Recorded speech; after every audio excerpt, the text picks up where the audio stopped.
Salut à tous, j'espère que vous allez bien. Alors oui, je vous l'avais promis la semaine dernière, si vous vous souvenez bien, ça y est, c'est officiel, la conférence Sony aura donc lieu jeudi 4 juin.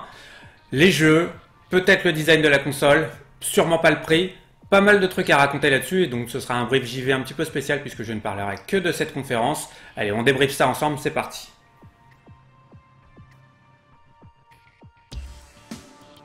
Donc c'est à travers une vidéo d'environ 15 secondes sur le YouTube officiel de PlayStation et un post sur le blog officiel PlayStation que Sony a révélé la date de l'événement, The Future of Gaming. Ce sera donc jeudi 4 juin à 22 h heure française. L'événement devrait durer à peu près 1 heure et ce qui est intéressant c'est de voir que ce sera sur plateau, il y aura des personnes physiques réellement présentes et ça c'est pour recréer un petit peu l'effervescence dans la salle qu'on pouvait avoir par exemple en 2013 à la présentation de l'E3 de Sony qui avait révélé la PS4. Donc ouais, ça va être plutôt intéressant, ils veulent pas du tout ce côté webcam fait maison qu'avait par exemple proposé Microsoft pour ses dernières révélations.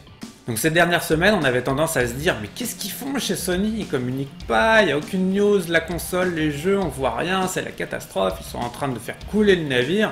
Non, on a vu que la communication de chez Sony, elle était très bien réglée. Il y a d'abord eu le State of Play Ghost of Tsushima, le State of Play Last of Us Part 2 et du coup cette conférence pour le 4 juin. Et comme je vous disais, ce qui s'est passé c'est qu'ils ne voulaient surtout pas avoir le côté webcam à la manière de Microsoft et de son 2020 où le mec il est dans sa cuisine très clairement avec la blague de la Xbox derrière qui remplace son frigo parce qu'on a dit que la Xbox Series X ressemblait à un frigo.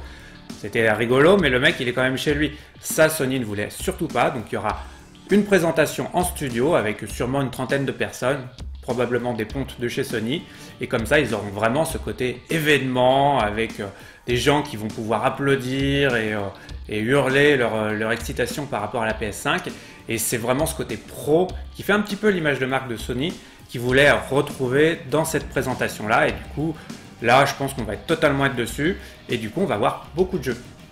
Si on regarde en détail ce qui est marqué sur le blog PlayStation, on se rend compte qu'il parle de jeux, de potentiel du hardware, mais le hardware en question il évoque pas vraiment. Alors ok, dans la petite vidéo de YouTube, on voit une DualSense noire, donc ils vont très probablement nous dire voilà la DualSense en blanc, voilà la DualSense en noir, mais est-ce qu'on va voir le design de la console?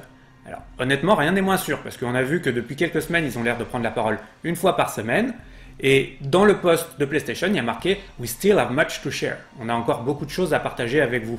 Donc est-ce que ça veut dire qu'ils vont juste nous parler de jeux cette semaine et que la semaine prochaine, il y aura une autre annonce avec le design de la console? Peut-être. Après, ce qu'il faut voir, c'est que la console va bientôt partir dès qu'elle sera annoncée sur les lignes de production. Et là, le risque, c'est qu'il y a un mec, il arrive, il voit une console passer sur la chaîne de production, clac, prend la photo, il la met sur Internet, et c'est foutu, hein, la communication de chez Sony, elle est complètement bousillée. Donc, je pense qu'ils sont un petit peu... il faut qu'ils fassent vite, Sony, mais bon, on aura plus de détails le 4 juin. Il y a un autre point sur lequel Sony ne va sûrement pas communiquer cette semaine, c'est le prix de la console. Alors je vous en avais déjà parlé, c'est vrai que c'est la guéguerre entre Microsoft et Sony, qui sera le premier, qui sera le deuxième à dévoiler son prix, tout simplement parce que le premier est en désavantage, ça permet à l'autre de s'ajuster par rapport à son prix, de proposer plus de choses dans le pack de la console, etc. Donc ni l'un ni l'autre ne veulent être les premiers à dévoiler le prix et Sony ne va sûrement pas faire l'erreur de débutant de dire voilà la PlayStation 5, clac, 500 $, boum. Ça c'est même pas en rêve. Donc du coup il y aura probablement un autre temps de communication, alors peut-être que ce sera justement attaché au design si c'est pas jeudi qu'on a le design de la console, mais en tout cas ce sera pas pour jeudi. Jeudi je vous disais ce sera vraiment que sur les jeux. Pour les jeux justement, je vous en avais parlé la semaine dernière, alors d'après Sony ça devrait être un mélange de jeux first party et third party, donc on va avoir des gros AAA, des grosses exclus PlayStation et des jeux un petit peu plus petits, peut-être cross-gen, on ne sait pas encore. En tout cas, la grosse rumeur sur Gran Turismo 7 a l'air de se confirmer. On devrait voir une vidéo sur un nouveau Gran Turismo. Par contre, pour Silent Hill, c'est plutôt mal barré, tout simplement parce que les rumeurs faisaient état d'un rachat des licences Silent Hill et Metal Gear Solid par Hideo Kojima et Kojima Productions. Hideo Kojima, il a dit « Ah non, wasn't me, c'est pas moi, j'ai rien à voir là-dedans, donc à voir, c'est la balle est dans le camp de Konami. » Ceci étant dit, il y a un autre survival horror qui lui devrait être présent à la conférence, Resident Evil 8, qui apparemment devrait s'appeler Village, et du coup lui devrait être présent dans la conférence PlayStation 5 puisqu'il devrait sortir l'année prochaine, peut-être en cross-gen, peut-être avec le nouveau casque PlayStation VR si Sony décide de révéler un nouveau casque de réalité virtuelle. En tout cas, moi ce que j'aimerais voir c'est des jeux comme Elden Ring, le jeu de From Software écrit en partenariat avec George R.R. Martin, ou par exemple Beyond Good and Evil 2, dont on n'a rien vu depuis des années quoi. Enfin bon, tout ça pour dire que j'ai hâte, et il n'y a plus qu'à attendre le 4 juin.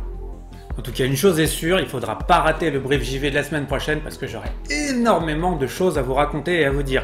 Bon, en tout cas, vous l'aurez compris, moi j'ai hâte. Vous me direz dans les commentaires ce que vous attendez le plus de cette conférence PlayStation. N'hésitez pas à liker non plus et à vous abonner, bien sûr. Cliquez sur la petite cloche, c'est les notifications, ça vous permet d'être tenu au courant de toutes les vidéos que je poste en temps réel. Et puis, évidemment, moi je vous dis à très bientôt. Keep watching, keep gaming.